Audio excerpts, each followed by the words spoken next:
Good morning. Good to see everyone this morning. If you will, turn to 256. 256. Not ashamed to own my Lord. After this, we'll ask Dennis to open us with a prayer.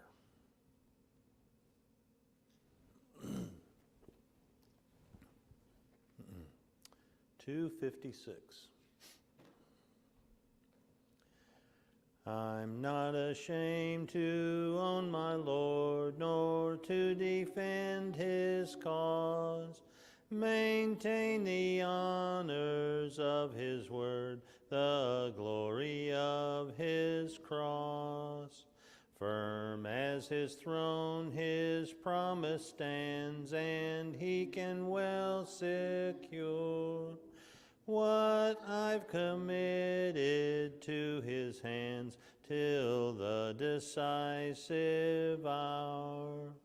Then will he own my worthless name before his Father's face, and in the new Jerusalem appoint for me a place.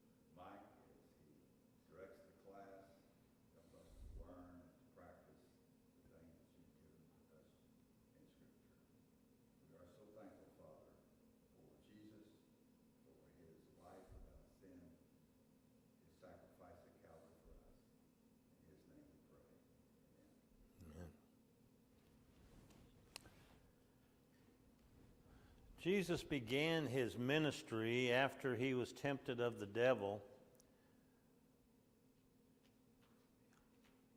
out in the wilderness before going into Galilee. Half of his 3-year ministry would be spent in the region of Galilee, preparing his apostles for his loss of popularity and as well as his eventual demise. And from here in chapter 15, verse 29, through the end of chapter 18, are the final months of this particular ministry before he moves on to Perea. Many disciples have already turned against him, but there are still multitudes of men and women who continue to follow him, but simply for physical things. They're not really that interested in what he has to teach them. Jesus and the apostles have traveled to Phoenicia for some rest and some peace. But upon their arrival, he was hounded by a Gentile woman for him to heal her daughter. Apparently, she had heard about him and was happy to see that he came their way. Having completed that task, Jesus decides to depart from Phoenicia and head east, skirting the east side of the Sea of Galilee. He continues south to the region of Decapolis, where he stops. Again, as in Phoenicia, here in Decapolis, we have a mixture of Jews and Gentiles that are found in this particular area. More Gentiles than there are Jews. And the purpose of not only Jesus choosing this region to stop in, but Matthew's purpose for recording this particular account of the gospel for the Jewish people was to show them that their traditions of not eating with Gentiles was over. Their once held ceremonial separatism will now be decided by a different criteria. Just as the Gentiles had been healed along with the Jews in Galilee and then in Phoenicia, having heard of Jesus' teachings, they're going to be allowed to sit down and eat with the Jews, as we will see here in the end of this chapter. Jesus once again destroying the Jewish thought of traditionalism, teaching by example that the Messiahship is a universal one, not a national one. It is those who hold the same faith of Abraham who are the sons of God, not because of a particular nationality, as the Jews thought. So Matthew continues in verse 29 of chapter 15. Jesus parted from there, skirted the Sea of Galilee, went up on the mountain and sat down there. Then great multitudes came to him, having with them the lame, blind, mute, maimed, and many others. And they laid them down at Jesus' feet, and he healed them. So the multitude marveled when they saw the mute speaking, the maimed made whole, the lame walking, the blind seeing. And they glorified the God of Israel. Now Jesus called his disciples to himself and said, I have compassion on the multitude, because they have now continued with me 3 days and have nothing to eat. And I do not want to send them away hungry, lest they faint on the way. Then his disciples said to him, Where could we get enough bread in the wilderness to fill such a great multitude? Jesus said to them, How many loaves do you have? And they said, 7, and a few little fish. So he commanded the multitude to sit down on the ground. He took the 7 loaves and the fish, gave thanks, broke them and gave them to his disciples, and the disciples gave to the multitude. So they all ate and were filled, and they took up 7 large baskets full of the fragments that were left. Now those who ate were 4,000 men, besides women and children. And he sent away the multitude, got into a boat, and came to the region of Magdala. Now the route Jesus took, leaving Phoenicia behind, finds them crossing the Lebanon mountains. He's going around the region of Galilee. And he goes to the region of Decapolis. In Decapolis, we find the tetrarchy of Herod Philip, who is the brother of Herod Antipas, who took Philip's wife Herodias, and who also took the head of John the Immerser. Now, a tetrarchy was a Roman system of government that would find 4 different rulers over this one region, and that region would be divided up among those 4 rulers. However, in the case that we have here, there are only 3 that have divided up this region, right? Divided up Palestine. Herod Antipas, Herod Philip, Herod Archelaus. Now Archelaus ruled over Judea and Samaria. Antipas ruled over Galilee and Perea, while Philip ruled over Decapolis and Phoenicia.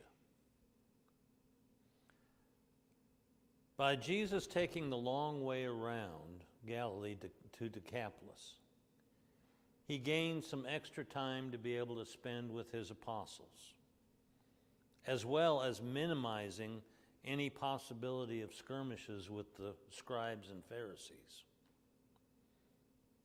How far into Decapolis they went, Matthew doesn't tell us. But once there, it says he went up into a mountain and sat. Oftentimes he went into a mountain to pray. We don't read of him going into a mountain and just sitting down, do we? Now, as we've mentioned before, these are not really mountains as we think of as mountains. These are just foothills, no more than 2,000 feet high in height. So Decapolis was mostly a Gentile country, consisting of 10 Greek cities located east of the Jordan River and north of the region of Perea. It would be located in what in Solomon's time would have been the land of Manasseh and Gad, the region, the land that they were given when the land was divided up. So why would Jesus travel to a mostly Gentile region when he had just demonstrated a rigid stance with this Phoenician woman? That his main purpose is to care for the children of Israel, not Gentiles.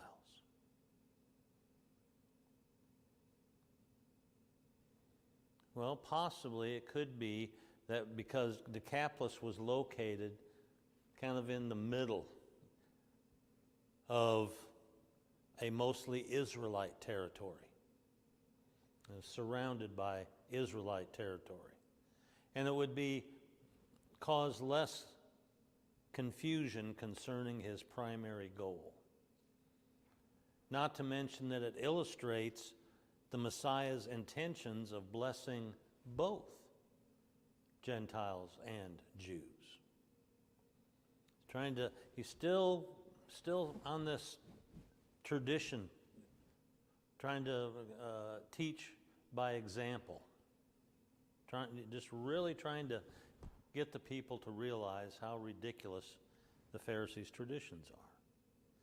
Then there's the fact that the Jews living in Decapolis, constantly working, constantly doing business with their pagan neighbors, would be far over time, they're going to be more tolerant of the Gentiles. They're going to be less rigid in their views than the Jews who are living in Jerusalem and those that are living in Galilee. They're not going to be hung up on those traditions like the Galileans were. Now, we've seen this to be the case so far in Jesus' Galilean ministry, plus talking to those bigots of Jerusalem that came up and challenged him in Galilee. Jews who cared more about washing hands before eating than they did about the souls of men. Now, it's true that Jesus had been rejected in the beginning of his ministry when he first visited Decapolis. Matthew chapter 8, verse 28 to 34. But he's hoping that his fame would cause a different attitude toward him now. And we see that to be the case. As Jesus sat down in the foothills, Matthew says the great multitudes came to him. Well, we know there's at least 8,000 there that he's feeding. That's quite a multitude, when we add the women and the children. So how did they know? How did the people know that Jesus was in the area?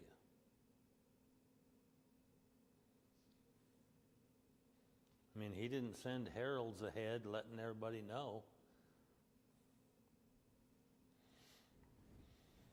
Well, Matthew doesn't really provide us that information, but possibly Mark does. Mark chapter 7, verse 32 to 27. He writes about this, that when Jesus arrived in Decapolis, that some people brought a deaf man to him who had a speech impediment. And after being healed by Jesus, Jesus told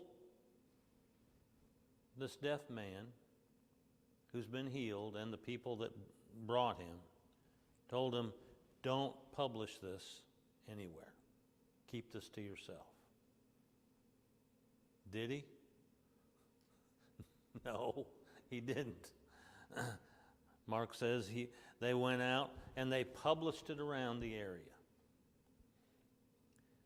So, having heard of what Jesus had done for this deaf man, the multitudes now come streaming out to Jesus, bringing him the lame, the blind, the maimed, and many other health issues. Matthew says the people cast them down at his feet. And the New King James says laid him down, which sounds better than what the King James says. That sounds like a more violent action to cast them, just throwing them down there. But that's not what the Greek word really means. It's laid, just laid him down at his feet. So responding generously to their concern for their sick, Jesus heals them, Jew and Gentile alike. He doesn't ask anybody, what race are you before I heal you or anything. He just heals everybody. And the multitude was so great that the sick were great in number. Took Jesus 3 days to heal them all. Now, during this time, do we think that he did more than healing?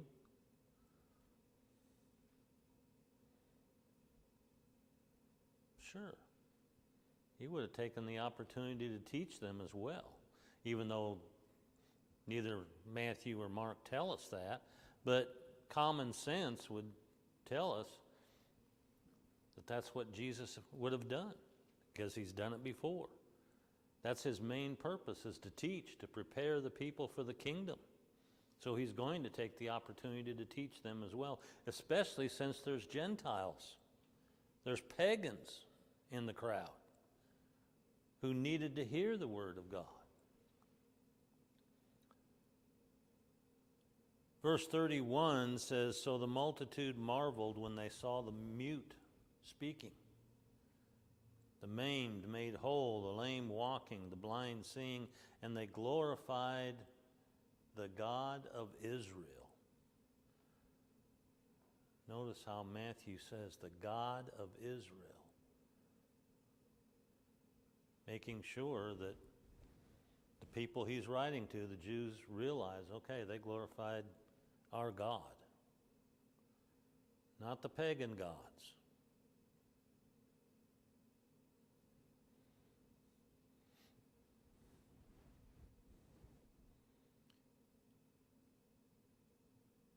Said they marveled when they saw these miracles. They witnessed these actual miracles.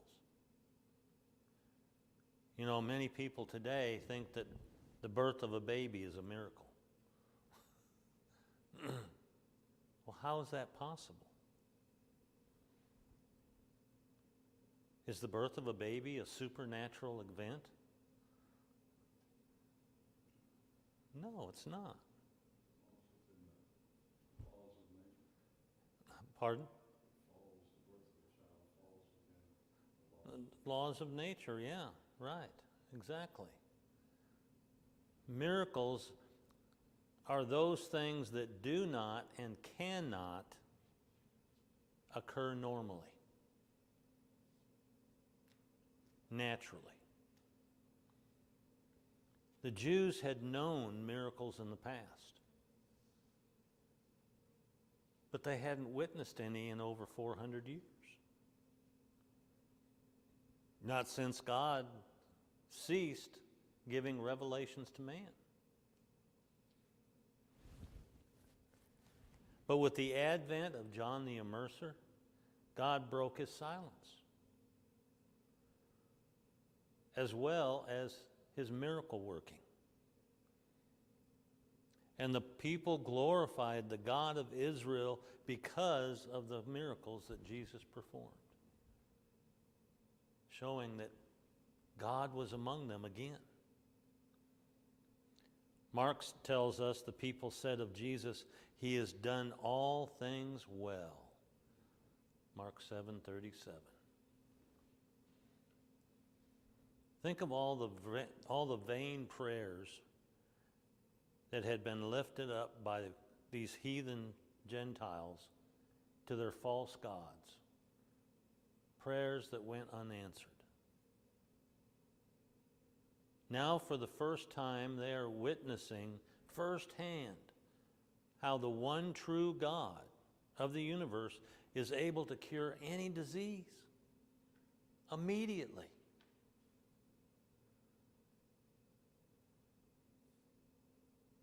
I think about, is it 1 Kings chapter 18, Elijah and the 400 false prophets of Baal.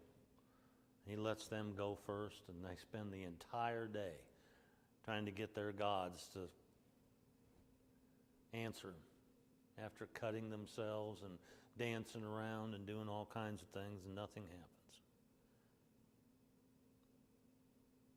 Well, that's what these Gentiles have been doing. The woman in Phoenicia realized her false gods couldn't do anything, but she knew Jesus could.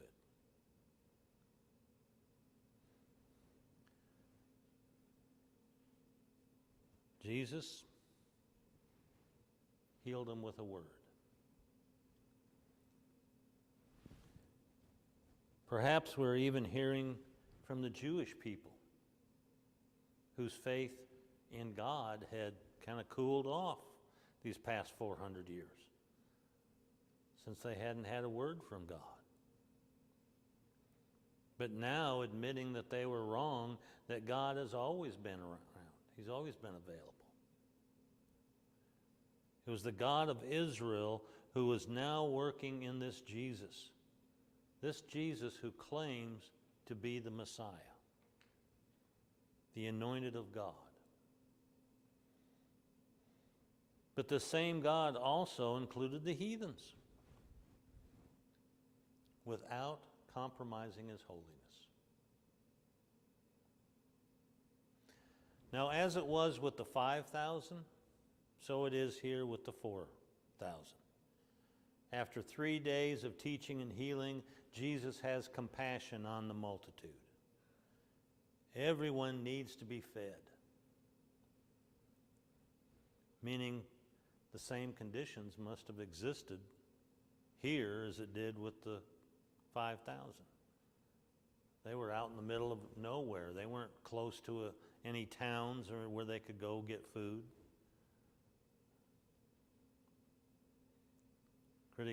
Critics argue that this is the same event. It's just a repeat. It's not a different one. And yeah, there's some different numbers here, but whoever made a mistake in the numbers. There are several differences between the two events that argue for a different circumstance here than with the 5,000. Yes, the one event had 5,000 men, not including women and children. And this one has 4,000. The first one, they had 5 loaves. This one, they have 7 loaves. The one with the 5,000, they collected 5 baskets of leftovers. This one, they only collected 7.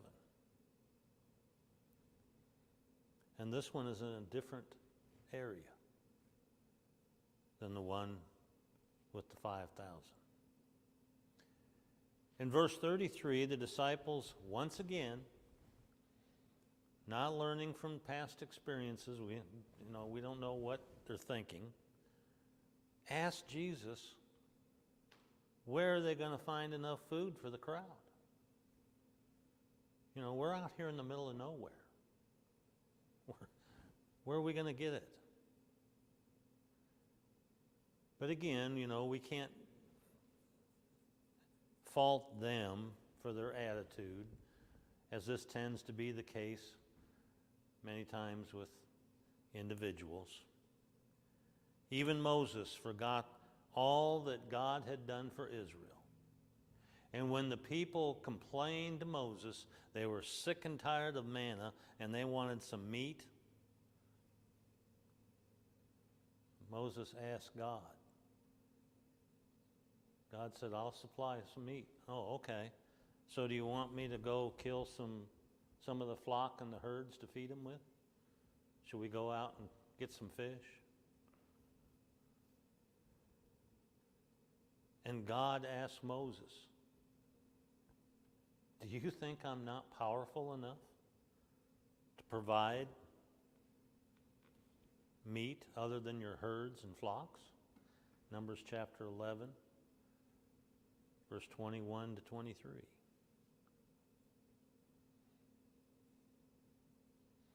So perhaps the disciples asked this question because of the mixture of Jews and Gentiles in the multitude.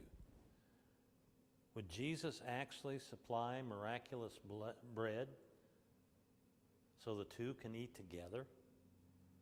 How are we going to feed the Jews and kind of push the Gentiles off to one side and not feed them?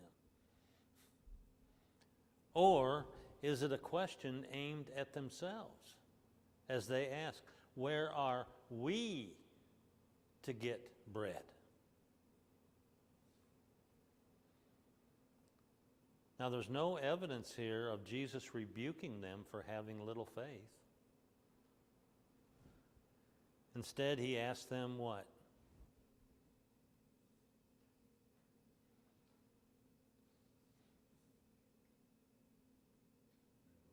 How many loaves do you have? Yeah. How many do we have? And their answer is what?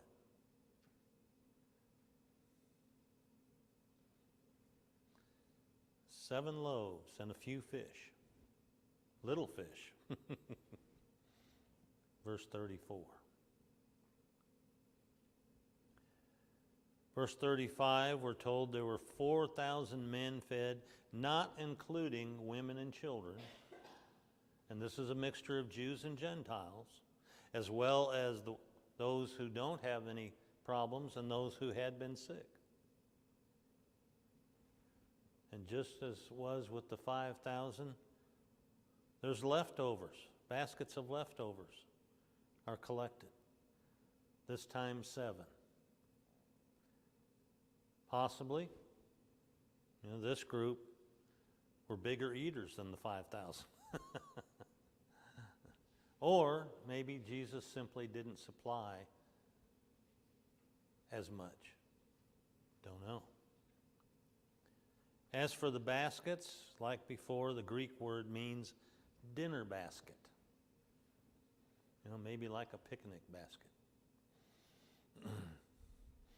As Yogi Berra used to say, a picnic basket.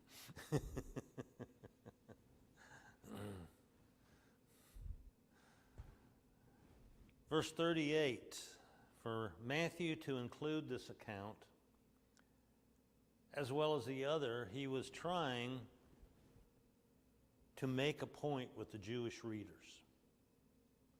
that Jesus, the Messiah, came first to teach and to heal God's chosen people. But he also took opportunity to feed them when it was necessary. And if there happened to be Gentiles, well, they got taken care of as well. But he didn't go to them specifically first.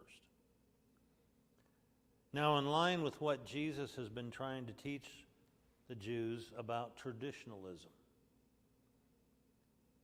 he's been using literal illustrations to show he is still the Jewish Messiah.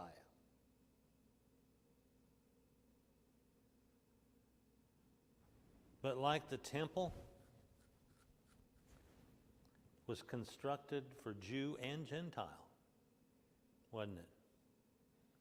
It was constructed for the world, not just for the Jews. So Jesus is universal in his compassion, in his mercy, and his grace. After feeding them, Jesus sends everyone away. This was not the time for him to begin a public ministry in Decapolis itself. He then enters a boat with his apostles to go to the other side of the sea. They come to the borders of Magadan, where the New King James says the region of Magdala. Mark says it's Dalmanutha in Mark chapter 8, verse 10. And of course, this is something the critics love to go after. Got all these different names. See, they're confused. They don't even know what they're talking about here. But the difference in names many times is a way of indicating the same place. It'd be like me saying, I'm heading to Cowtown, which is also known as Fort Worth. Or I'm going to the Windy City, Chi-Town, Chicago. Yeah. Magdala lay in the region of Gennesaret, which is south of Capernaum, west side shore of the Sea of Galilee. And it's the hometown of who? Mary Magdalene. Yeah. Yeah. So the similarities of feeding the 4,000 and the 5,000 is twofold. Repeating the same miracle finds Jesus not only ministering to restore the health and the strength of those present, but mostly for the purpose of producing what?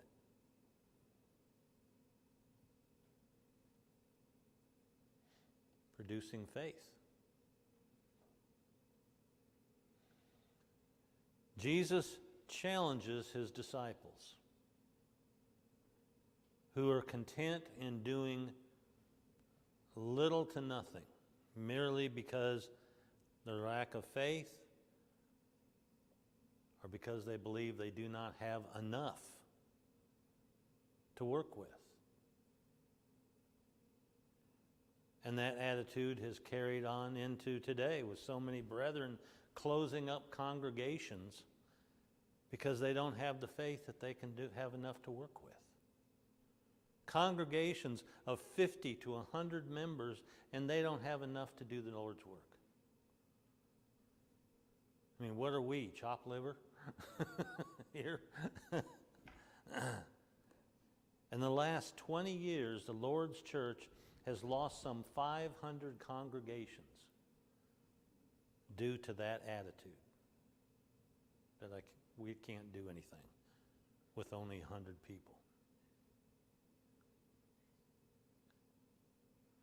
All of this being done for the purpose of exposing the traditionalism of the Pharisees and the Sadducees as anti-truth. The two most religious influences in Judaism were the Sadducees and the Pharisees. The Pharisees formed the right wing, while the Sadducees were the radical left. Pharisees were separatists. Sadducees were collaborators.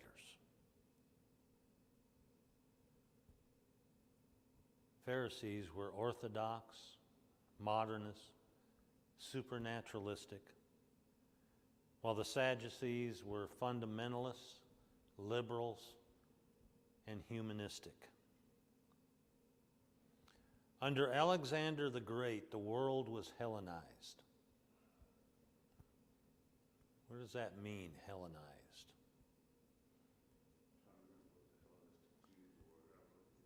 Yeah,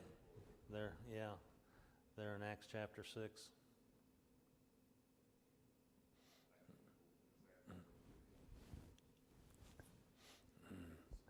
Yeah.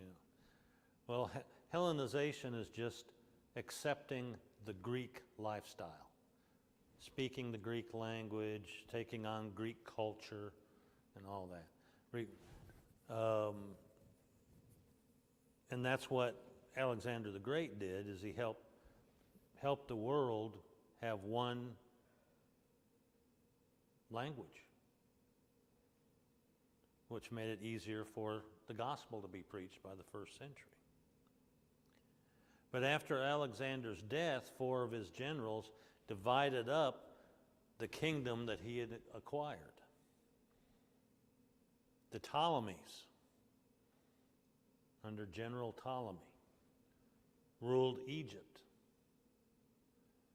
General Seleucus took over Syria. And the other 2 generals took Greece. One took Greece and the other took Asia Minor. It was under the Seleucids that the Jews rebelled against Hellenization. If you remember, Antiochus Epiphanes was ruler of Syria, trying to force the Greek society upon the Jews, wanting them to get rid of their Hebrew beliefs.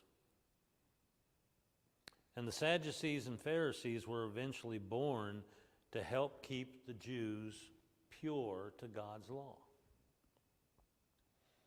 Anybody remember who it was that rose up against the Syrians, Seleucids?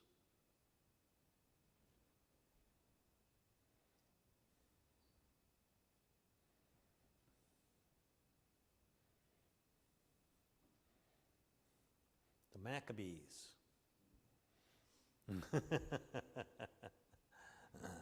And of course, this is in that 400-year period of silence that we don't have anything. And so that's one of the apocryphal books, 1st and 2nd Maccabees, that gives some good history lesson, even though it's not inspired. But it was during the rise of the Maccabees that the Sadducees and Pharisees came into being. The Pharisees began as the Hasidim and eventually became known as the Pharisees or the Separatists. The Pharisees became the most prominent, and because they became the people's teachers of the law, as well as Pharisaic tradition. While the Sadducees aligned themselves with the high priest, with the court, and became members of the Sanhedrin. The Pharisees, in order to keep the people pure, away from idol worship so that God wouldn't punish them again, established their traditions as more binding than the law. While the Sadducees refused to recognize their tradition, any tradition, only recognized the written law of Moses. Sadducees, what did the Sadducees reject? doctrinally. No resurrection.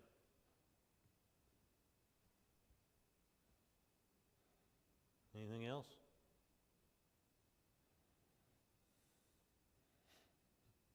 It kind of goes hand in hand. If there's no resurrection, there's no what? No soul. We don't have a soul. And then they didn't believe in angels. Those three things. Things that the Pharisees did believe in and teach. The Pharisees trusted completely in themselves, believing they were the only holy men in the world. They believed they alone were capable of acting rightly without any help from God. They believed because they felt they were doing God's will, that they didn't need God's help to be righteous. As for the Sadducees, they felt they were more righteous than the Pharisees, which meant that the temple was theirs, not God's. But they allowed God to share it with them. The Pharisees restricted liberty for the sake of protection and security. Sounds like our government now, doesn't it? Care more about protection and security than we do liberty.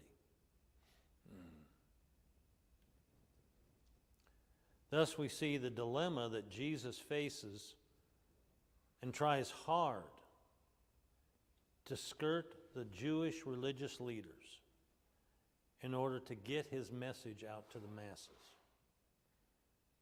If he can at least convince even a quarter of the Jewish nation that he's the Messiah, to follow him, then he's done his job. But that's a tall order, because he knows that only a few are going to take that narrow path that leads to eternal life.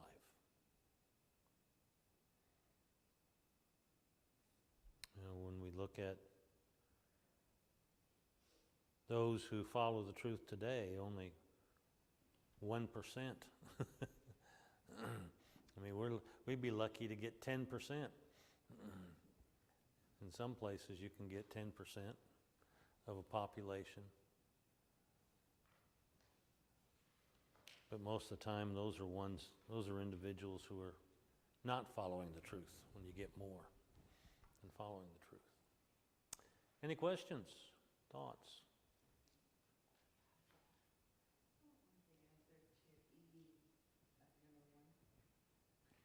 To E number 1.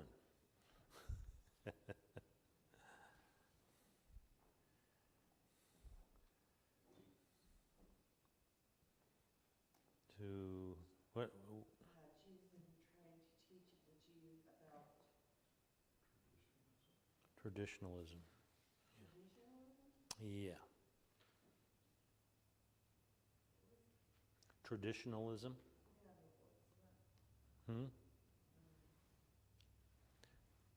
That's what the Pharisees were pushing, their traditions over the law. They established their man-made traditions. You have to wash your hands before you can eat. Yeah. Well, that wasn't in the law. That was something they came up with, but they held it as law. Why was Jesus teaching that? No, he was teaching the people against it. Oh, Yeah, okay, yeah, against it. yeah.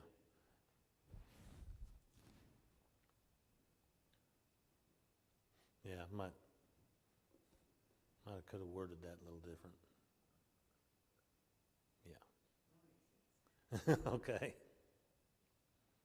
Anything else? Yeah. We talked about the language developing into what is normally called Koine Greek.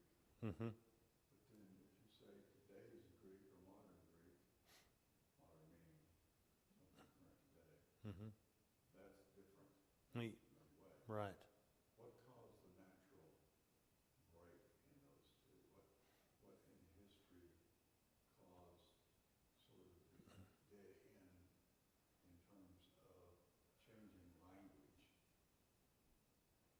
Well, like all languages evolve.